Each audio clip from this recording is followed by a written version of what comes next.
what is your biggest regret in life? Living.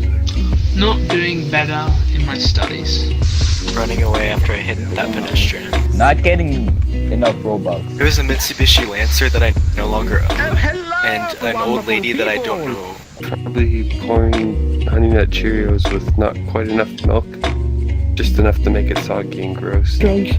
Shouldn't have done it. Yeah, like when you grab the milk and you shake it and you're like, yeah, there's enough in here, and then you pour it on and it's not enough. I don't have many regrets at all, but my most recent regret that I can think of is not turning in this one assignment on time. Because if so, I would have had a B instead of C. When I was a kid, I almost dei o primeiro beijo. Right now, I have a C, but it's a 79.27. Joining the military, while I was in, I highly regretted it. But now that I'm done, the benefits are paying off. Back in 09, I drank Coca-Cola. I was the infantry, so it was mainly a lot of physical work. It was mentally tough. And because of that, my mom's gonna kill me. She's gonna take away my headset. She's gonna take away my computer, my games. You didn't have a lot of free time. You know, you didn't have enough to you didn't have enough time to especially in my job, I didn't have enough time to actually go out and do things. It was my semester grade, which colleges look at so that they can accept you. Yeah, like right now I'm out, so my college is paid for. The VA also pays me a monthly housing allowance, so I can so I don't have to worry about employment. I can focus on school. I'm actually gonna go to my homework now. Bye. Joining this game. I guess my biggest regret in life is maybe not spending more time with my mom. Well, like my mom, she was always a little weird.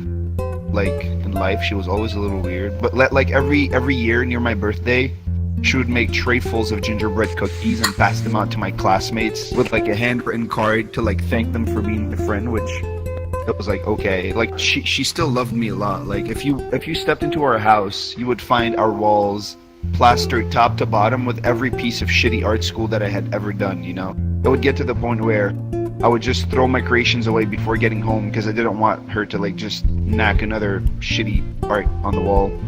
And the strangest thing about my mom though is that like she talked to our trees and like she even named them. There was Daphne the lemon tree, Carl the pomegranate tree, Joseph the oak.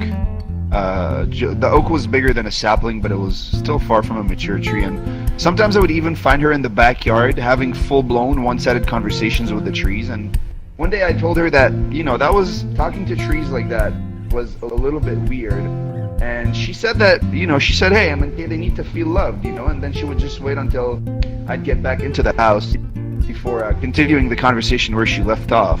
And sometimes she would even insist that we dress up in our nicest clothing and pose by the trees so she could take pictures of us with like her timer-operated camera.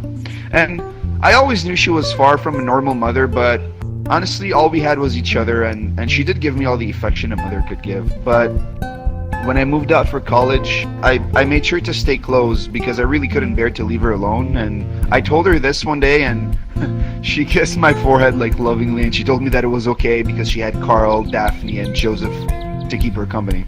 As I grew older, I saw less and less of her, like work, friends, and like a love life took more of my time. And I only got to see her like maybe once every 2 weeks or so. And one night I was at the bar with my friend actually, and that's when I got the call that my mother died. She had a stroke, and our neighbor spotted her through the fence, sprawled on the ground by the trees. And like a few days later, the funerals happened, and only a few family members and friends showed up. But that was fine. It was always mostly just me and her, like I said. And she was cremated shortly after the ceremony, and I took her urn home with me.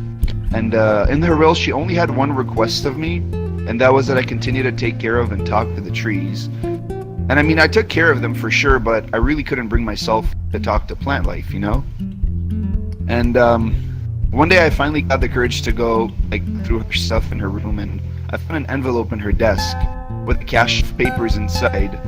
And I looked through them, and I was pretty shook at what I found. there were 3 stillborn death certificates for a baby Joseph, baby Carl, and baby Daphne. And like I had never known that I had siblings, and I'd never seen any urns before, but that day I understood where she had buried their remains, and I understood why she spoke to the trees. And yeah, ever since I take her last wish very seriously, and I talk to the trees. And recently I actually even planted a new one for my mother. What is your biggest regret in life? Not fucking that thing.